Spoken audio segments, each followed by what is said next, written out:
नमस्कार विद्यार्थियों। आज हम इनकम फ्रॉम सैलरी के अंतर्गत जो वेतन के स्थान पर लाभ है उसमें हम कुछ आगे के टॉपिक्स जैसे मासिक पेंशन, पेंशन की एक मुश्त राशि, क्षतिपूर्ति इत्यादि के बारे में पढ़ेंगे। तो पहला है मासिक पेंशन। मंथली पेंशन अवकाश ग्रहण करने पश्चात नियोक्ता कर्मचारी को उसके जीवन यापन के लिए पेंशन स्वीकृति प्रदान करता है। जैसे गवर्नमेंट एम्प्लॉय या कोई प्राइवेट एम्प्लॉय है, वो रिटायरमेंट के बाद उसको जीवन यापन करने के लिए उसको पेंशन स्वीकृत की जाती है। और पेंशन का भुगतान सामान्यतः मासिक आधार पर यानी मंथली मिलती है पेंशन। और मासिक पेंशन की राशि सभी कर्मचारियों के लिए कर योग्य होती है, चाहे वे सरकारी कर्मचारी या गैर सरकारी। मासिक पेंशन जो है एज ए सैलरी होती है, तो वो सभी कर्मचारी जैसे प्राइवेट है, चाहे कोई स्थानीय सत्ता कर्मचारी है या फिर सरकारी कर्मचारी है, सबके लिए टैक्सेबल होती है।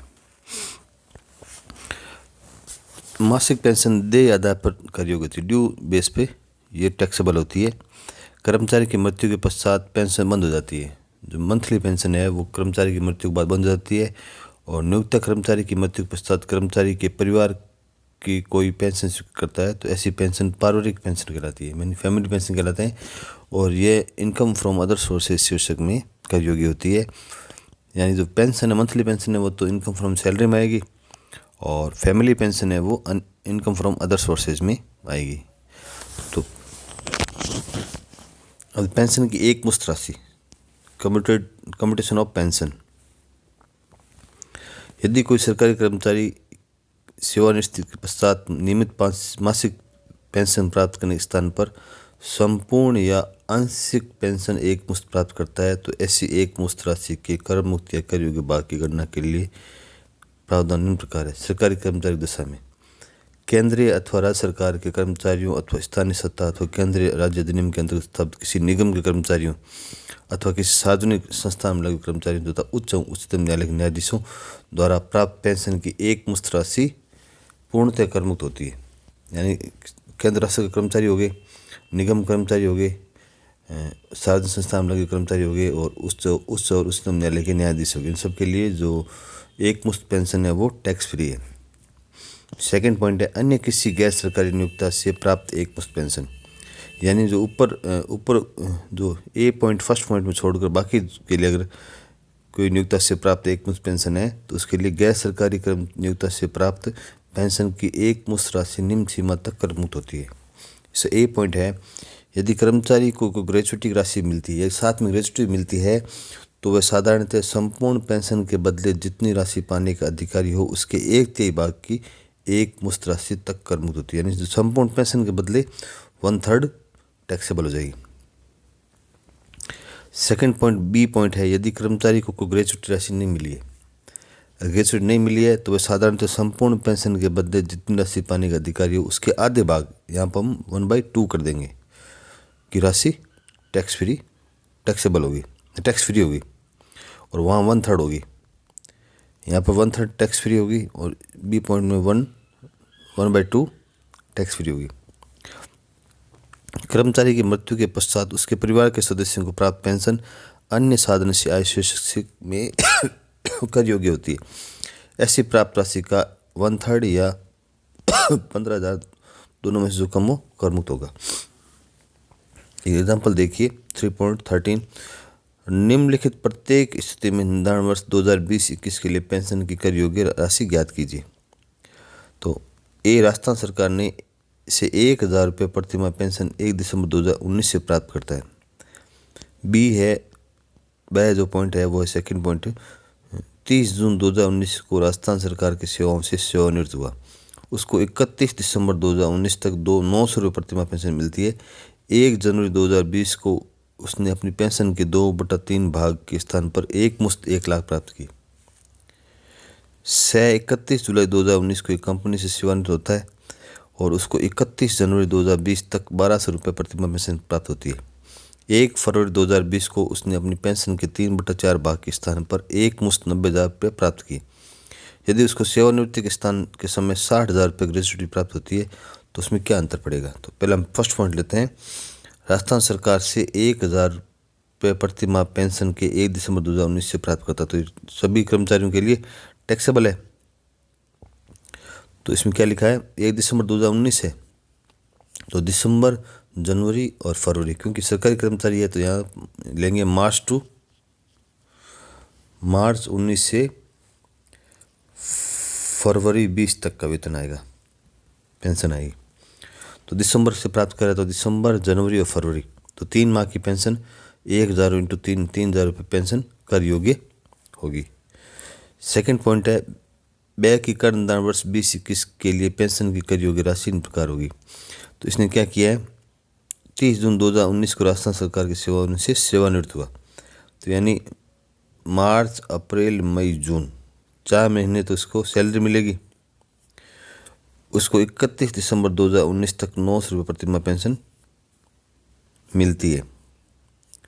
1 जनवरी 2020 को उसने अपनी पेंशन के 2/3 भाग के स्थान पर एक मुश्त 1 लाख रुपये प्राप्त किए। तो 900 दिसंबर से तक मिलेगा। तो जून, जुलाई, अगस्त, सितंबर, अक्टूबर, नवंबर, दिसंबर 6 महीने तो उसके 900 रुपये से मिलेंगे, पेंशन मिलेगी। तो 1/7/2019 से 31/12/2019 6 महीने उसको 5,400 रुपये मंथली पेंशन मिली। और 1/1/2020 से 29/2/2020 तक उसको उसने एक मुश्त पेंशन लिए 1 लाख रुपये।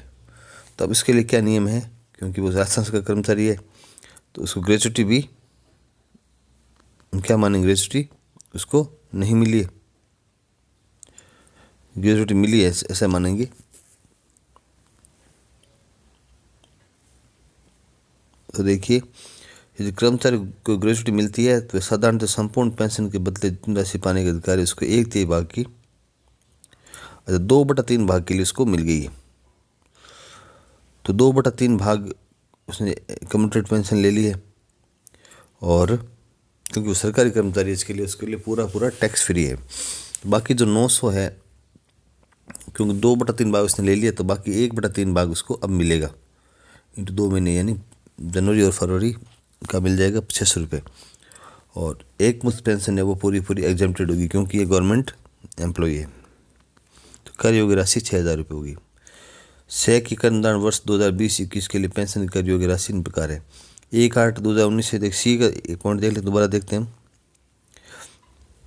31 जुलाई 2019 को कंपनी से, ये प्राइवेट कंपनी है, उसको 31 जनवरी 2020 तक 1,200 रुपये प्रतिमाह पेंशन प्राप्त होती है। और 1 फरवरी 2020 को उसने अपनी पेंशन के 3/4 भाग के स्थान पर एक मुश्त 90,000 प्राप्त की और उसको सेवानिवृत्ति में 60,000 ग्रेच्युटी भी प्राप्त होती है। तो ये इसमें फर्स्ट पॉइंट काम आएगा, ये वाला, यानी 1/3 कर मुक्त होगी। जितनी राशि उसको मिलनी चाहिए उसका 1/3 कर मुक्त हो जाएगा। तो 1/8 से 31/1/2020 तक 6 महीने इसको 1,200 रुपये प्रतिमाह मिले, 7,200 रुपये। फिर 1 फरवरी से 31/3/2020 तक 1,200 इंटू 1/4, क्योंकि उसने 3/4 ले लिया तो 1/4 इसको और मिलेगी, 2 महीने 600 रुपये। अब एक मुश्त पेंशन प्राप्त राशि 90,000 और कर मुक्त राशि है गैर सरकारी कर्मचारी द्वारा 3/4 भाग लेने के स्थान पर एक मुश्त राशि ली गई। ग्रेच्युटी प्राप्त न करने पर कर मुक्त राशि सामान्यतः संपूर्ण पेंशन राशि के 1/2 भाग के बराबर होती है। अतः कर मुक्त पेंशन देखिए 1/2 90,000 इंटू 4/3, क्योंकि उसको पूरी कितनी पेंशन मिलेगी उसका 1/2 हो जाएगा। तो पूरी इसकी 1,80,000 रुपये होगी, 1,20,000 रुपये होगी, उसका आधा 60,000 रुपये हो जाएगा 1/2 नहीं मिलने पर, 60,000 टैक्स फ्री हो जाएगा। तो घटाने पर 30,000 टैक्सेबल हो जाएगा। अगर इसको ग्रेच्युटी राशि मिलती है तो 1/3 हो जाएगी। तो टोटल उसकी 4/3 तो 1,20,000 का 1/3 करेंगे 40,000 रुपये। तो 40,000 रुपये करीब राशि मंथ से फिर 7,200 प्लस 600 7,800 हो जाएगा। और 90,000 में से 40,000 छूट हो जाएगी, 50,000 टैक्सेबल हो जाएगी, 57,800 रुपये टैक्सेबल हो जाएगी। 3.14 एग्जाम्पल देखिए। सतीश 1/12/2018 को 19 वर्ष 10 माह की सेवा काल के लिए के पश्चात सेवानिवृत्त हुए। सेवानिवृत्ति के समय उन्हें निम्नलिखित राशि प्राप्त हुई। वेतन 8,000 प्रतिमाह, महंगाई भत्ता वेतन का 30%, जिसका 60% निवृत्ति लाभों के लिए वेतन बन जाता है। 60% हमें सेवा शर्तों के अनुसार मानना पड़ेगा। सेवानिवृत्ति पर उन्हें 1,80,000 रुपये ग्रेजुटी प्राप्त हुए। वे 3,000 रुपये प्रति माह पेंशन के अधिकारी हैं। 1 फरवरी 2020 को अपनी पेंशन के 60% भाग के स्थान पर एक मुश्त 1,80,000 रुपये प्राप्त किए। कर निर्धारण वर्ष 2020-21 के लिए वेतन शीर्षक की आय गणना कीजिए। तो पहले हम सबसे पहले लेंगे computation of salary, income from salary. तो salary of Shri Satish assessment year 2020 की बेसिक सैलरी 8,000 इंटू 8 महीने की 64,000 रुपये। DAB 30% ऑफ 64,000 यानी 19,200 रुपये। ग्रेजुटी रिसीव्ड 1,80,000 रुपये। तो ग्रेजुटी का क्या नियम है, क्योंकि ये 10 क्योंकि परसों में ऐसा स्पष्ट नहीं लिखा गया ग्रेजुटी भुगतान दिन लागू होता है नहीं होता, हम क्या मानेंगे, लागू नहीं होता है। तो ग्रेजुटी के 10 माह का औसत वेतन लेना है। 10 माह का औसत वेतन कैसे निकालेंगे? 10 मंथ बेसिक सैलरी 8,000 रुपये, 8,000 इंटू 10 80,000 रुपये। DA उसका 60% जो है वो सेवा सत्व के अनुसार मान जाता है। तो 80,000 30% तो DA हो गया, उसका 60% हो जाएगा तो 14,400 रुपये DA आ जाएगा। टोटल ऑफ फॉर मंथ 10,000 54,400 और उसे डिवाइड बाई 10 करेंगे तो 9,440 रुपये एवरेज सैलरी आ जाएगी 10 मंथ की। अब ग्रेजुटी कर मुक्त राशि अमाउंट इशूड 1,00,000 रुपये और half month salary for every completed year of service 19 साल। वो जो ऊपर वाले मंथ है उसको हम छोड़ देंगे। 19 इंटू 1/2 इंटू 9,440 तो 89,680 और मैक्सिमम लिमिट 20 लाख रुपये। तो इन तीनों में सबसे कम जो 89,680 हमारा टैक्स फ्री हो जाएगा, इसमें से हम लेस कर देंगे तो 90,320 रुपये। अब अनकम्यूटेड पेंशन मंथली है 3,000 इंटू फॉर दिसंबर एंड जनवरी 6,000 रुपये और 3,000 का 40% हो जाएगा, क्योंकि वो 60% उसने कम्यूटेड पेंशन ले ली है तो 24 रुपये।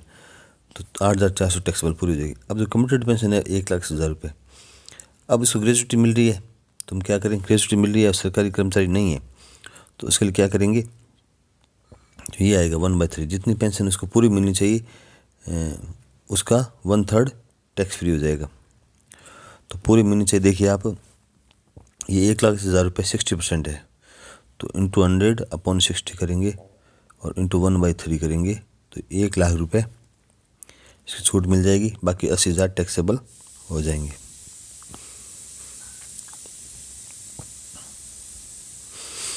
अब एक चीज़ क्षतिपूर्ति कंपनसेशन। कर्मचारी को अपने नियोक्ता से किसी भी नाम से कोई भी राशि किसी क्षतिपूर्ति रूप में मिलती है तो ऐसी प्राप्त संपूर्ण राशि वेतन शीर्षक की आय मानी जाती है, वे पूर्णतः कर योग्य होगी। किंतु यदि कर्मचारी को क्षतिपूर्ति श्रमिकों की संख्या में कमी करने तो छंटनी, रिट्रेचमेंट या फिर कमी करने के कारण के समय प्राप्त होती है अथवा नियोक्ता के उद्योग बंद होने के कारण श्रमिक को सेवा से हटाए जाने से फलस्वरूप कोई क्षतिपूर्ति राशि प्राप्त होती है तो ऐसी क्षतिपूर्ति राशि निम्न से जो राशि कम है तब तक कर मुक्त होगी, विशेष राशि वेतन शीर्षक की आय में सम्मिलित की जाएगी। केवल एक कंडीशन है, या तो छंटनी कारण या श्रमिक संख्या कमी कारण अगर उसको हटा दिया जाता है उसको क्षतिपूर्ति मिलती है तो वो टैक्सेबल होगी और वो भी एक निश्चित, बाकी सभी टैक्सेबल होंगी और ये इनके लिए हमें इनमें सबसे कम है वो क्या हो जाएगी क्षतिपूर्ति। वास्तु राशि कितनी मिली है, औद्योगिक विवाद अधिनियम 1947 धारा 25FB के अनुसार गणना की गई राशि और अधिकतम 5 लाख रुपये। अब औद्योगिक विवाद अधिनियम के अंतर्गत छंटनी पर श्रमिक को सेवा मुक्त करने पर सेवा के प्रत्येक वर्ष के लिए 15 दिन का औसत वेतन क्षतिपूर्ति के रूप में दिया जाता है। सेवा के वर्षों की गणना करने के लिए 6 माह से अधिक की अवधि से 1 वर्ष मान लेंगे, 15 साल 6 महीने तो उसको 16 साल मान लेंगे।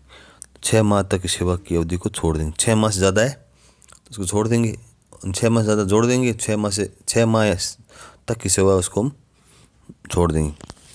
उक्त हेतु प्रतिदिन औसत वेतन की गणना छंटनी होने वाले माह के तुरंत पूर्व के 3 कैलेंडर माह औसत वेतन के लिए जिस दिन छंटनी में उससे ठीक पहले के 3 कैलेंडर माह में कुल वेतन में कैलेंडर दिनों का भाग देखी जाती है। यदि कर्मचारी को साप्ताहिक वेतन मिलता है तो तुरंत पूर्व के 4 सप्ताह का औसत वेतन लिया जाता है, परंतु यदि कर्मचारी को दैनिक वेतन मिलता है तो तुरंत पूर्व के 12 दिनों का वेतन लिया जाएगा। मंथ में तो 3 मंथ लेने, सप्ताह हो तो 4 सप्ताह लेने और डेली मिलता है वेजेस तो 12 दिन को वेतन लेना है एवरेज वेतन में बोनस, ग्रेजुटी एवं कर्मचारी कल्याण स्थापित किसी भी कोष में नियुक्तांक स्थान को छोड़कर सभी नगद अथवा सुविधा के रूप में मिले पारिश्रमिक को सम्मिलित किया जाता है। सुविधाओं का मूल्य उनके उचित बाजार मूल्य के बराबर लिया जाता है, न्याय की कर योग्य राशि के बराबर। इसी प्रकार भत्तों की सकल प्राप्त राशि ली जाएगी, न्याय की कर योग्य राशि। छंटनी पर प्राप्त क्षतिपूर्ति राशि निम्न कर्मचारियों के लिए कर मुक्त नहीं होगी, अर्थात प्राप्त राशि पूर्णतः कर योग्य होगी जो मुख्य प्रबंधक अथवा प्रशासक रूप में नियुक्त हो। मुख्य प्रबंधक या प्रशासक है, अगर उस छंटनी होती है तो उसको पूरा टैक्सेबल है। जो अधीक्षक के रूप में नियुक्त हो और प्रतिमाह वेतन 10,000 रुपये से अधिक प्राप्त कर रहा है उसको भी हम टैक्सेबल होगा उसके लिए। जो अधीक्षक रूप में नियुक्त हो किंतु कार्य मुख्यतः प्रशासक या प्रबंधक रूप में कर रहा हो तो ये भी टैक्सेबल होगा। यदि कर्मचारी को छंटनी के अतिरिक्त अन्य कारणों से नौकरी से हटा जाता है अथवा व्यवसाय की सामान्य प्रक्रिया के अंतर्गत नौकरी से हटा जाए वे कोई क्षतिपूर्ति भुगतान किया जाए तो ऐसी क्षतिपूर्ति की राशि पूर्णतः कर योग्य होगी। यदि छंटनी क्षतिपूर्ति का भुगतान केंद्र सरकार द्वारा अनुमोदित किसी नियम या योजना के अंतर्गत किया जाता है तो ऐसे प्राप्त क्षतिपूर्ति की समस्त राशि पूर्णतः कर योग्य कर मुक्त होगी। एग्जाम्पल देखिए 3.15। श्री घनश्याम राजस्थान हैंडलूम फैक्ट्री में 1 मई 2007 को लिपिक नियुक्त हुए। उन्हें 15 जून 2019 को छंटनी कारण नौकरी से हटा दिया गया और उन्हें 18,000 रुपये राशि क्षतिपूर्ति रूप में प्रदान की गई। 1 अप्रैल 2019 से 2300 रुपये प्रतिमाह वेतन प्राप्त हुआ, परंतु इसके पूर्व 2,000 प्रतिमाह ही प्राप्त हुआ। कर निदान वर्ष 2020-21 के लिए क्षतिपूर्ति की राशि कर मुक्त राशि ज्ञात कीजिए। तो पशुदान में श्री घनश्याम ने 12 वर्ष 1 माह 15 दिन कार्य किया है। तो 1 मई 2007 से हम काउंट करेंगे 15 जून 2019 तक, तो 12 वर्ष 1 माह और 15 दिन कार्य किया है तो उसके लिए 6 मास से अधिक की अवधि को छोड़ दें, कम अवधि तक छोड़ देंगे तो पूरा 12 साल ले लेंगे। तो 12 साल ले लेंगे। वास्तविक जो राशि है वो 18,000 रुपये। सेवा के 1 वर्ष के लिए 15 दिन का औसत वेतन के आधार पर वेतन, तो 12 साल इंटू 15 दिन कर देंगे और औसत वेतन निकालने के लिए देखिए 2300 इंटू 2, क्योंकि इसको मंथली मिल रहा है तो 3 महीने से लेंगे, और 2,000 इंटू 1 जो जिस दिन रिटायर से ठीक पहले के कैलेंडर ईयर, तो 15 जून को हुआ है तो 15 जून को हुआ है तो यानी मई और जून, अप्रैल मई आ जाएंगे पूरे, और उससे पहले का है वो यानी जो मार्च है वो 2,000 रुपये से आ जाएगा। तो 31 मार्च का 31, अप्रैल का 30 और मई का 31 जोड़ेंगे तो 71.74 रुपये पर डे का आ गया। इसको 15 इंटू पर डे से मल्टीप्लाई करके 12 ईयर्स मल्टीप्लाई कर देंगे तो 12,970 रुपये आ जाएंगे, और अधिकतम 5 लाख रुपये, तो 12,970 रुपये की छूट हो जाएगी। यदि कर्मचारी कारखाने में काम करते समय अभी दुर्घटना में अपंग या मृत्यु होने पर प्राप्त क्षतिपूर्ति, दुर्घटना में अगर अपंग होता है और क्षतिपूर्ति मिलती है तो वो पूरी टैक्स फ्री होगी।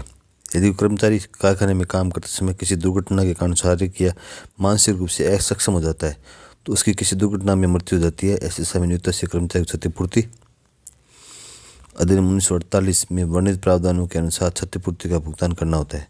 जैसे भोपाल गैस दुर्घटना के समय कार्यरत श्रमिक को भुगतान किया गया, कर्मचारी तथा उसके परिवार के सदस्यों को ऐसी प्राप्त क्षतिपूर्ति पूर्णतः कर मुक्त होती है। धन्यवाद।